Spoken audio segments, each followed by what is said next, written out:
Smart Z पर आपको खुशामदीद। इश्किया ड्रामे की एक साथ में आपने देखा कि किस तरह हमजा हमना की ज़िंदगी को जहन्नम बनाने में लगा है, लेकिन खुद शर्तों पर खुश है, इससे मोहब्बत करने लगा है, इसकी बात मानने लगा है, लेकिन इस मोहब्बत को समझने के बजाय अपनी पुरानी मोहब्बत का डोल पीट रहा है।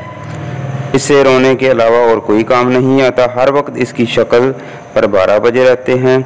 इसकी मजलूमियत और बेबसी की इसके शोहर को भी नज़र नहीं आती कि आखिर तुम खुश क्यों नहीं रहती। हमजा एक बार फिर हमसे हमना को मिलने के लिए बुलाता है और धमकी भी देता है कि अगर ना आई तो मैं आ जाऊंगा।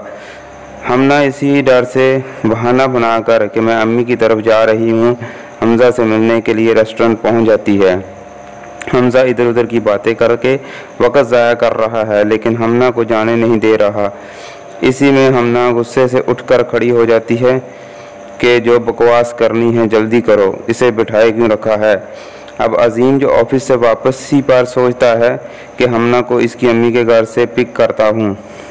वहाँ जाकर जब हमना की माँ से कहती है कि अजीम बेटा अकेले ही आए हो, हमना को साथ लेकर आते, तो यह सुनकर अजीम के होश उड़ जाते हैं कि हमना मुझसे झूठ बोलकर आखिर गई कहाँ।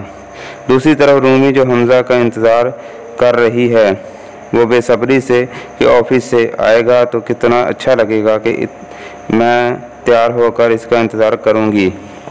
लेकिन हमजा तो हमना के साथ अपनी गुमशुदा मोहब्बत के रोने रो रहा है। हमजा काफ़ी देर के बाद घर वापस आता है तो रोमी इससे सवाल करती है कि कहाँ रह गए थे।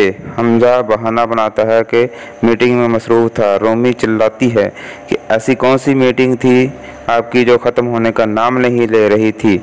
यहाँ हमजा रोमी के इस गुस्से को देख रहा है, हालांकि रोमी ये सब कुछ भी मजाक में कह रही होगी ताकि मियाँ बीवी के दरमियान लड़ाई कैसे होती है इसका एक्सपीरियंस भी हो सके।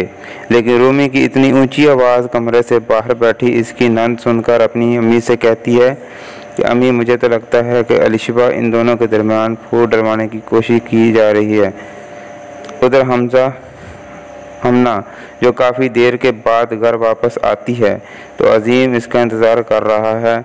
हमना की सास इसे अजीब नज़रों से इसे देखती है और अजीम पूछता है कि मैं आपको लेने आपकी अम्मी के घर गया था। अब हमना को समझ नहीं आएगी कि बहाना क्या बनाए। दोस्त से मिलने का बहाना बनाए तो फिर अजीम पूछेगा कि फिर झूठ बोलने की क्या ज़रूरत थी। हमना तो बुरी तरह फंस चुकी, अजीम की नज़रों में भी मशकूक हो चुकी थी।